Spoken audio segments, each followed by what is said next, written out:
सर्वांना नमस्कार. दिल का रिश्ता द अनब्रोकन बॉन्ड या स्टोरीचे 36 एपिसोड यापूर्वीच अपलोड केलेले आहेत. कृपया ते सगळे एपिसोड ऐकण्यासाठी आपल्या चॅनलला भेट द्यावी. कानानं सईला प्रपोज केलं आणि सई खूप खुश झाली आणि त्या आनंदातच ती तिच्या पायाचं काच लागलेलं दुखणंसुद्धा विसरून गेली आणि नाचतच पुन्हा गोकुळ बंगल्यात गेली आणि जेवण बनवायला लागली. आता कानासुद्धा पाठीमागून हसूनच आला आणि तिची मदत करायला लागला. तसं सईनं त्याच्या हाताला पकडलं, त्याला डायनिंग टेबलवर बसवून म्हणाली, "अहो, आता तुम्ही काम नाही करायचं, आता तुम्ही फक्त ऑर्डर सोडायची." आणि हे ऐकून कान्हा खूप हसला आणि सईमध्ये त्याला एक सुविद्य पत्नी दिसायला लागली आणि मग तो लगेच ऑर्डर देत म्हणाला, "ए बा." तसं सईनं त्याच्याकडे चकित होऊन बघितलं आणि कान्हा जाग्यावरच जीभला ब्रेक दाबत थांबला आणि जीभ चावून म्हणाला, "सॉरी हां. अगं, आता मला असं वाटतं की तुझ्यापेक्षा जास्त घाई मलाच झाली आणि माझ्या तोंडात आत्तापासूनच ती हाक यायला लागली, कारण तू मला अहो म्हणालीस ना." आणि सई हसून म्हणाली, "कान्हा, म्हण ना एकदा, जे तुझ्या मनात आहे. मनातल्या गोष्टी किती लपवून ठेवतोस रे?" आणि कान्हा म्हणाला, "नाही सई, यासाठी तुला वाट बघावी लागेल. फक्त थोडंसं थांब. मला ना तुला इथे आउट हाऊसमध्ये बायको म्हणून नाही आणायची. आपल्या स्वतंत्र मोठ्या घरात मला तुला घेऊन जायचं आहे आणि तिथे तुझा गृहप्रवेश होईल. Because you deserve it." आणि आता हे सगळं बेडरूमच्या दरवाज्यात उभा राहून कृष्णा आणि रश्मिका ऐकत होते. अर्थातच रश्मिका कृष्णाला तिथं घेऊन आली होती हे सगळं ऐकवायला. आणि रश्मिका कृष्णाला म्हणाली, "ऐकलंस कृष्णा? बघितलं का या नोकरांचं काय चाललंय? जेवण बनवायचं सोडून कसला सुखसंवाद सुरू आहे. आणि आता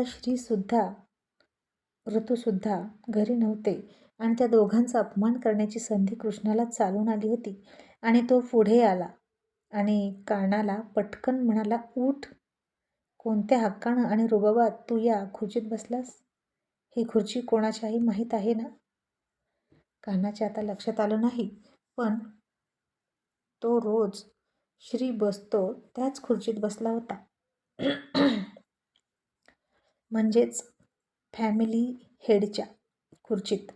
आणि कान्हा उठला आणि म्हणाला, सॉरी, मी साहेबांच्या खुर्चीत बसलो का?" आणि कृष्णा म्हणाला, "नाही, तू साहेबांच्या नाहीस, माझ्या खुर्चीत बसला, कारण त्यांच्यानंतर ही खुर्ची माझी आहे." आणि कान्हा म्हणाला, "कृष्णा, तुला किती घाई झाली आहे या सगळ्यांचं मालक होण्याची, पण ते सगळं सांभाळण्याची तुझ्याकडे पात्रता आहे का? अरे, तू कधी ऑफिसमध्ये पाऊलसुद्धा टाकलं नाहीस, मग भविष्यात जाऊन ते ऑफिस कसं सांभाळशील?" आणि कृष्णा मस्तीत म्हणाला, "मग तुझ्यासारखे नोकर कशाला आहेत? मी काम करणारच नाही. सगळं सेट आहे. माझ्या बापानं सगळं ओके करून ठेवलं आहे, त्यामुळे मला फक्त जाऊन त्यांच्या खुर्चीत बसायचं आहे." आणि काय म्हणालास तू? तुला या तुझ्या होणाऱ्या छडकच्या बायकोला आउट हाऊसमध्ये गृहप्रवेश करून आणायचं नाही का? एका मोठ्या बंगल्यात घेऊन जायचं आहे का तिला? तसं बघितलं तर खूप छान स्वप्न आहे तुझं, पण ना ते कधीच पूर्ण होऊ शकत नाही, कारण तुमच्या नशिबात एकतर आउट हाऊस आहे किंवा झोपडपट्टी, आणि त्या झोपडपट्टीपेक्षा आउट हाऊस कधीही चांगलं. आता पटपट हात चालवा आणि भूक लागली आहे, जेवायला द्या, असं तो सईकडे बघून म्हणाला. आणि सईनं चिडूनच गॅस पेटवला आणि जेवण बनवलं आणि ती निघून आली बाहेर. ती जेवण बनवेपर्यंत कान्हा तिथंच थांबला होता. मग तोही तिच्या पाठोपाठ आला. आउट हाऊसमध्ये आल्यानंतर सईनं वंदनाला जेवण दिलं आणि कान्हाचं सुद्धा जेवण तिथं झाकून ठेवलं. वंदनाच्या पाया पडली आणि लाजून निघून गेली. आणि वंदना कान्हाला म्हणाली, "कान्हा, अरे आता हिला काय झालं? इतकी का लाजते?" आणि कान्हा म्हणाला, "आई, तुला एक सांगायचं होतं. आज मी माझ्या आयुष्यातल्या जोडीदाराच्या बाबतीतला सगळ्यात महत्त्वाचा निर्णय तिला सांगून टाकला आणि ती मला पसंत आहे हे मी तिला बोललोय. आई, ती तुला पसंत आहे ना?" आणि वंदना खुश होत म्हणाली, "अरे म्हणजे काय? आम्ही तर कधीच हातात अक्षता घेऊन उभे आहोत. फक्त तुझ्या होकारा नकाराची वाट बघत होतो. आणि चला, आता साहेब लहानपणापासून तुला जे चिडवायचं ते खरं होणार म्हणायचं. कान्हा, तुझा आणि सहीचा जोडा साहेबांनी फिक्स करून ठेवलाय बरं.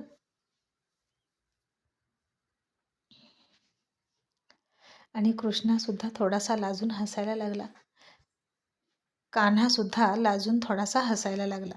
आणि आता दुसऱ्या दिवशी ऑफिसला गेल्यानंतर अचानकच रश्मिका कृष्णाला म्हणाली, क्रिश, तू घरात का बसतोस रे? अरे, तो कान्हा तुझ्या डॅडना गोडगोड बोलून त्यांच्या नावावर सगळं करून घेईल. आधीच तो त्यांना खूप आवडतो. तू सुद्धा ऑफिसला जा आणि तिथं काय चाललंय ते बघ. आणि कृष्णा म्हणाला, Rashmika, I am not interested. मी काम करणार नाही.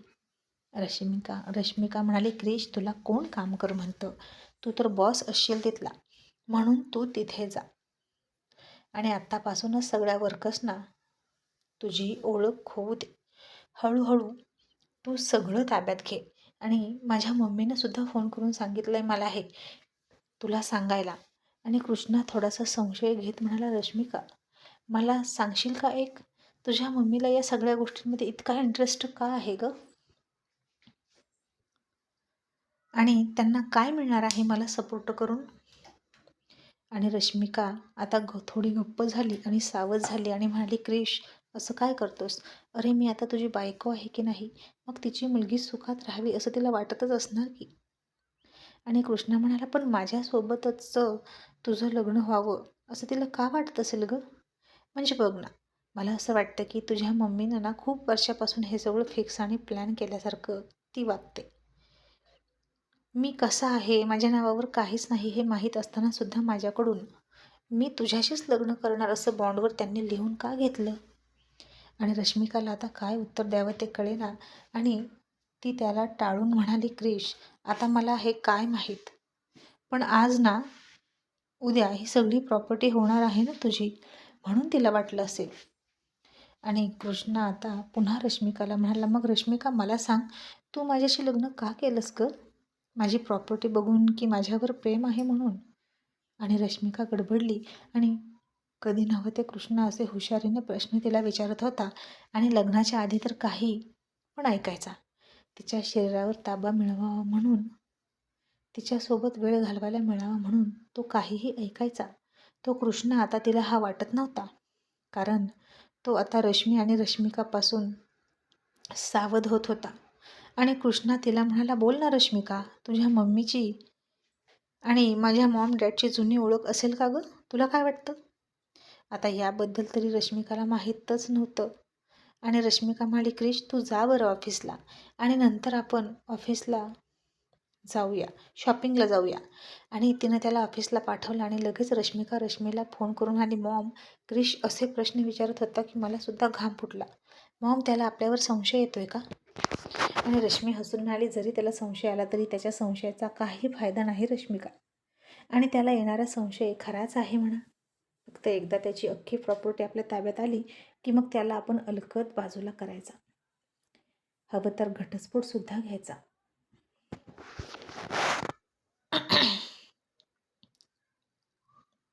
मी काहीही करेन पण प्रॉपर्टी सोडणारच नाही, कारण इतकी वर्ष मी वाट बघितली आहे या क्षणाची. आणि आता इकडे ऑफिसला जाता जाता कृष्णासुद्धा मनात तेच म्हणत होता. नक्कीच मॉम म्हणत होती त्यात तथ्य आहे. आणि रश्मिकाची मम्मी खूप मोठा गेम खेळते, पण मी सुद्धा क्रिश आहे. मी रश्मिकासोबत प्रेम आहे म्हणून लग्न केलं नाहीच, तर जबरदस्ती तिच्या मम्मीनं तिला माझ्या गळ्यात बांधली आहे प्रॉपर्टी बघून. आणि मी एक वेळ तिला घटस्फोट देईन, पण प्रॉपर्टीतला 1 रुपयासुद्धा देणार नाही. आणि आता कृष्ण ऑफिसला गेला. त्याला तिथं कोणीच ओळखेना. कान्हाला मात्र सगळे ओळखत होते आणि गुड मॉर्निंग कान्हा असं म्हणायचे. आणि गेल्या गेल्याच कृष्णाला पिऊन म्हणाला, सर, तुम्हाला कोण हवं आहे? तिकडे वेट करा, इथे थांबू नका मध्येच. तसा कृष्णाला राग आला. त्यानं त्या पिऊनच्या कानाखाली दिली आणि म्हणाला, तू मला वेट करायला सांगतोस का? मला? या ऑफिसचा मालक आहे मी. कृष्णा नाव आहे माझं. कृष्णा पंडित आहे मी. आणि कृष्णा श्रीरंगचं नावसुद्धा स्वतःसमोर लावलं नव्हतं. आणि आता सगळेजण अवाक होऊन बघत होते. आणि तो सगळ्यांना सांगत होता की इथून पुढे रोज ऑफिसला मी येणार आणि मी आलो की उठून उभं राहायचं, मला रिस्पेक्ट द्यायचा. आणि आता सगळ्यांना वाटत होतं की श्रीसाहेबांसारखे चांगल्या मनाच्या बॉसचा मुलगा हा असला, असं वाटून सगळ्याला चकित व्हायला होत होतं. आणि तिथं कान्हा आला आणि सगळेजण कान्हाला मात्र good morning sir, good morning sir म्हणायचे. आणि हे बघून आणि त्यालाच कोणी बोलत नाही म्हणून कृष्णाला राग आला. आता तो जागेवरून उठला आणि पुन्हा सगळ्यांना रागात म्हणाला, मी काय म्हणालो, आता मला सुद्धा सगळ्यांनी गुड मॉर्निंग म्हणा. आणि त्याने सगळ्यांकडून जबरदस्ती एकेकाजवळ जायचं टेबलजवळ आणि सगळेजण त्याला घाबरून खाली बघून त्याच्यापासून नजर चोरत, मेंदूमध्ये विचार करत, संभ्रम अवस्थेत गुड मॉर्निंग सर असं म्हणायचे. आणि कृष्णा सगळ्यांच्या टेबलजवळ जायचा आणि फिरायचा. आणि आता त्याचं काय सुरू आहे हे कान्हा बघत होता आणि त्याचीच कान्हाला कीव यायची.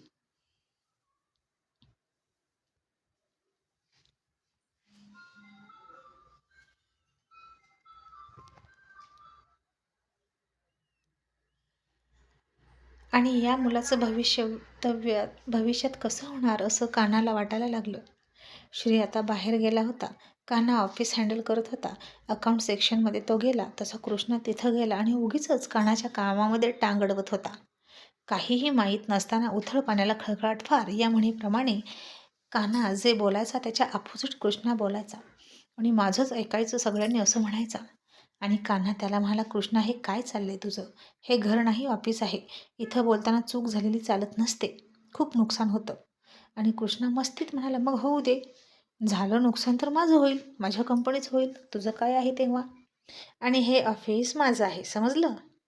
कान्हा म्हणाला, हे बघ कृष्णा, तुला यातलं अजून काहीच माहीत नाही, त्यामुळे प्लीज तू बोलू नकोस. साहेब आले तर चिडतील. आता कृष्णाला वाटलं की श्री इथे नाहीच वाटतं.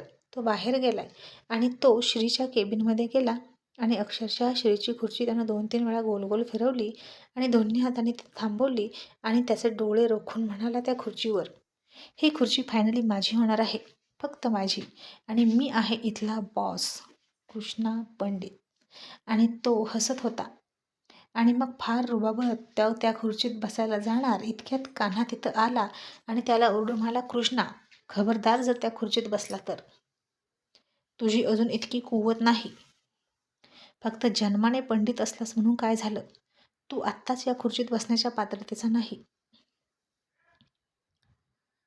आणि कृष्णा त्याला म्हणाला, जन्मानं वारस असणंच महत्त्वाचं असतं कान्हा. आणि मी इथला वारस आहे. आणि मी नाही तर मग कोण बसणार या खुर्चीत? तू बसशील का? कान्हा म्हणाला, कृष्णा, मी तरी कशाला बसू?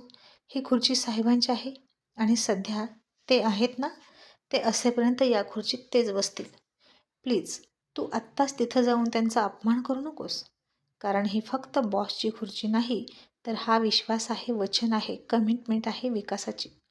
आणि कृष्णा आता गुरमीत म्हणाला, आता तू म्हणालास ना इथे बसू नकोस, तर मी बसणार. बघूच कोण काय करतं. आणि आता तो श्रीच्या खुर्चीत बसणार इतक्यात श्री आला आणि तो कृष्णाला खूप ओरडला आणि म्हणाला, इतकी कसली घाई झाली आहे रे तुला? मग एक काम कर ना, एक विषाची बाटली आणून दे मला. नाहीतर तुझ्या या असल्या गोष्टींमुळे आणि वागण्याने अर्धा मेलोच आहे मी. जिवंतपणी मरण यातना भोगतोय. आता उरलोय तो सुद्धा मारून टाक. आणि त्याचं हे बोलणं ऐकून कान्हा लगेच म्हणाला, साहेब, असं नका ना बोलू. मला नाही आवडत तुम्ही असं बोललेलं. आणि श्री म्हणाला, कान्हा, मला तरी कुठे हौस आहे असं बोलण्याची. पण चक्क डोळ्यासमोर जे घडतंय निदान ते तरी मांडू दे. आणि कृष्णा, आधी तू तुझी लायकी तपास आणि मग ये खुर्चीत बसायला. नाव गेट आउट फ्रॉम हियर. असं म्हणून श्रीने त्याला तिथून हाकलला.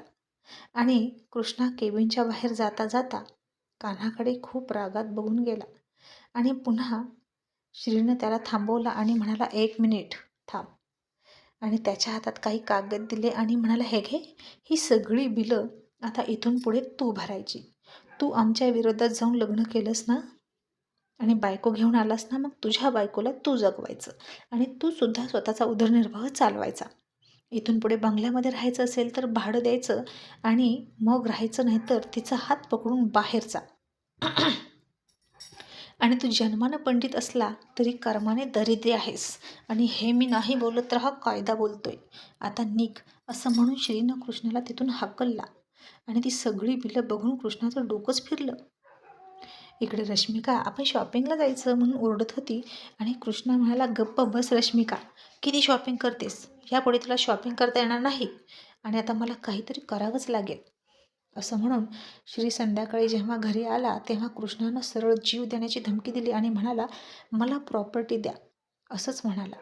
आणि श्री आता सरळ सरळ म्हणाला, मग दे जीव.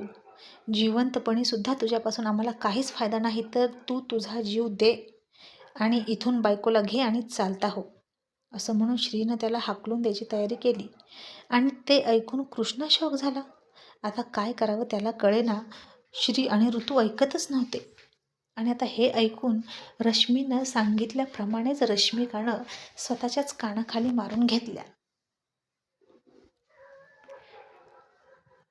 स्वतःचे थोडेफार कपडे फाडले आणि कोणालाच काही कळेना की ही काय करते.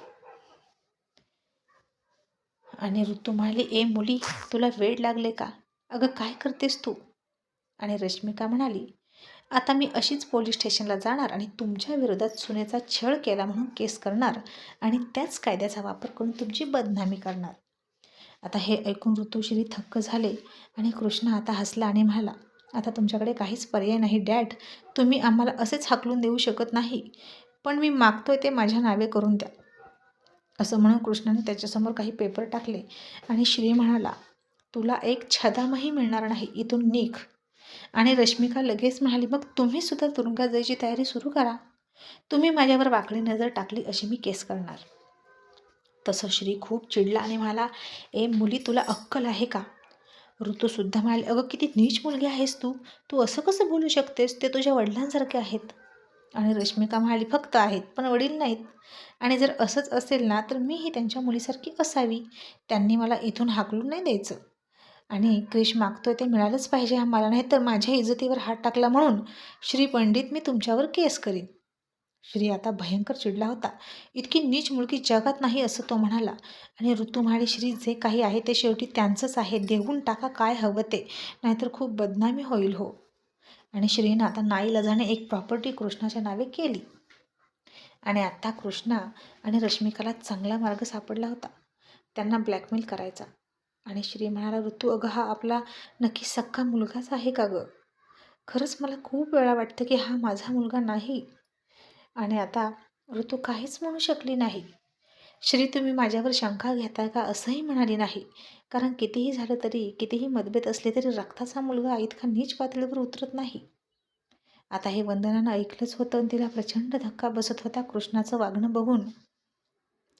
रश्मीची मुलगी तर रश्मीसारखीच निघणार होती, स्वार्थी, पाताळ यंत्री आणि कोणत्याही थराला जाणारी. पण कृष्णा असं कसं वागू शकतो याचं कोडं तिला पडत होतं. आणि कुठेतरी पाणी मुरतंय असं वंदनाला वाटायचं. रश्मी माझ्याही संपर्कात होती आणि इथे सुद्धा बाळ जन्माला येईपर्यंत ती माझ्याशी गोड बोलली आणि नंतर पुन्हा वाऱ्यावर सोडून निघून गेली. आणि त्या वेळात नक्की काय झालं, तिनं काय साधलं याची उकल वंदनाला होईना. आणि आता कृष्णा रश्मीकडे गेला होता आणि रश्मी लगेच म्हणाली, क्रिश, आता तुझ्या नावावर जे आहे ते रश्मिकाच्या नावे कर किंवा माझ्या नावावर कर. आणि कृष्णा म्हणाला, का? माझ्या नावावर असू दे ना, ती माझी बायको आहे, सगळं तिचंच तर असणार. आणि रश्मी म्हणाली, क्रिश, हे बघ, मी सांगते तसं कर, कारण आजपर्यंत जसं मी ठरवलं तसंच होत आलंय आणि तू सुद्धा माझं ऐकायचं. जशी प्रॉपर्टी तुझ्या नावे होईल तशी माझ्या नावे करायची. आणि कृष्णा म्हणाला, का? मी तुमचं का ऐकायचं? तुम्ही रश्मिकाची आई आहात म्हणून की माझी सावत्र आई आहात म्हणून? तुम्ही श्रीरंग पंडित यांची पहिली बायको आहात ना, आणि मुग्धाताईची सख्खी आई? आणि हे ऐकलं तसं रश्मिकाला धक्का बसला आणि रश्मीसुद्धा चकित झाली आणि म्हणाली, हे सगळं तुला कोणी सांगितलं? आणि कृष्णा म्हणाला, माझ्या मॉमने सांगितलं. आणि तुमच्या चेहऱ्यावरचा रंग उडाला आहे हे बघून मला असं वाटतंय की हे खरं आहे. आता सगळी प्रॉपर्टी हडप करणं हाच डाव आहे ना तुमचा? पण लक्षात ठेवा, ही प्रॉपर्टी माझी आहे, माझ्या बापाची आहे, ती मी कोणालाही देणार नाही. कोणाला म्हणजे कोणालाच नाही. आणि तुमची मुलगी मुग्धाला सुद्धा नाही. रश्मिका हसली आणि म्हणाली, तू असं करू शकतच नाही. तू माझ्याशी गद्दारी करू नकोस, नाहीतर तुला खूप महागात पडेल. आणि मी जर तुझ्या डोक्यावरचा हात काढला तर तुझा 0 होईल. अशी रश्मी खूप कॉन्फिडन्सनं बोलली. आणि कृष्णा म्हणाला, चूक. आता मला कळलंय की मी काय करायचं ते. आणि प्रॉपर्टी नावावर कशी करून घ्यायची. आणि माझ्या नावावर सगळं आलं असताना मी ते तुमच्या नावावर देणं अशक्य आहे. आणि मला तुमचा प्लॅन कळलाय. तुमच्याच मुलीसोबत लग्न करण्याचं तुम्ही माझ्याकडून बॉन्डवर का लिहून घेतलं असं म्हणून कृष्णा उठला. तशी रश्मी खूप मोठ्यानं हसायला लागली, अगदी विचित्रासारखी, आणि म्हणाली, जास्त हवेत उडू नकोस. तुला जे कळलंय ते खरं असलं तरी ते माझ्या बाबतीतलं खरं आहे. पण जर मी माझं तोंड उघडलं आणि सिक्रेट सांगितलं ना आणि तुझ्या बाबतीतलं, तर तुझ्यासमोर आलं तुझ्या बाबतीतलं सत्य, तर तुझ्या पायाखालची जमीन सरकेल आणि तुझ्याकडे एक सुद्धा फुटकी कवडी राहणार नाही तुझ्या नावावर, आणि तुझ्या नावावर सुद्धा मिळणार नाही. कृष्णा म्हणाला, कशी मिळत नाही तेच बघतो. मी वारस आहे त्या अख्ख्या प्रॉपर्टीचा आणि सगळी मलाच मिळणार. आणि रश्मी म्हणाली, चूक. तू अजिबात वारस नाही त्या प्रॉपर्टीचा, कारण तू श्रीरंग पंडितचा मुलगा नाहीस.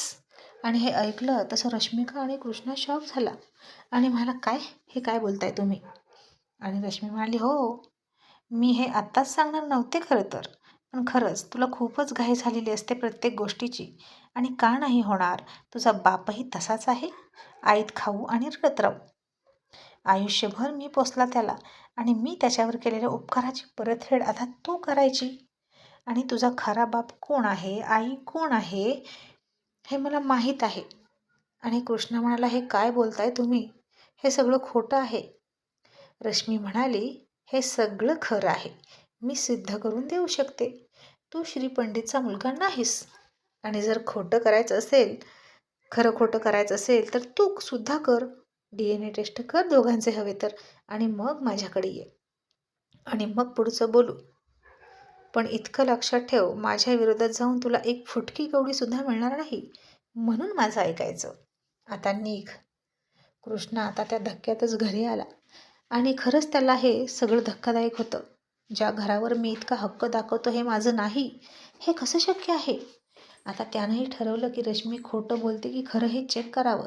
त्यानं श्रीच्या रूममध्ये जाऊन त्याच्या कंगव्यातून त्याचा केस घेतला आणि स्वतःचाही एक केस घेतला आणि DNA टेस्ट करायला दिलं. DNA रिपोर्टनुसार दोघांचीही नावं होती आणि तो रिपोर्ट मॅच नाही. कृष्णा श्रीचा मुलगा नाही असं सरळ सरळ त्या रिपोर्टमध्ये लिहिलं होतं. आणि ते बघून कृष्णाला चक्कर यायची वेळ आली. आता त्याच्या हातातून ते रिपोर्ट्स गळून पडले आणि त्याच्या डोक्यावरचं छप्पर उडून चाललंय असं त्याला वाटत होतं. इतक्यात जोरदार वारा आला आणि तो रिपोर्टचा कागद हॉलमध्येच कुठं गायब झाला कळलंच नाही.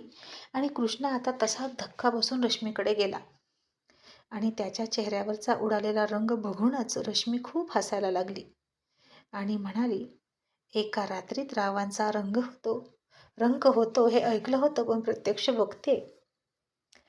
पंडित घराण्याचा वंशज असल्याची गुर्मी पूर्ण उतरून गेली तुझी. आणि कृष्णानं मान खाली घातली आणि म्हणाला, हे सगळं कसं झालं आणि माझे खरे वडील कोण आहेत. आणि रश्मी म्हणाली, हे ऐकायचं असेल तर, आणि हे गुपित गुपितच ठेवायचं असेल तर, आणि तुझ्या नसलेल्या बापाची सगळी प्रॉपर्टी तुला हवी असेल तर माझं ऐकायचं. कारण या अख्ख्या प्लॅनची मास्टरमाइंड मी आहे आणि आत्ताची प्रॉपर्टी माझ्या नावे करून द्यायची. हे घे पेपर आणि पेन आणि सही कर. कृष्णानं आता ती प्रॉपर्टी रश्मीच्या नावे करून दिली. सही करून पेन तिथेच ठेवला आणि आता रश्मिका सांगणार होती त्याला त्याच्या जन्माची सत्य. आणि आता स्टोरी इथून पुढे खूप इंटरेस्टिंग होत चालली आहे. तर कृपया कमेंट्स करून नक्की सांगा आवडली का. थँक्यू.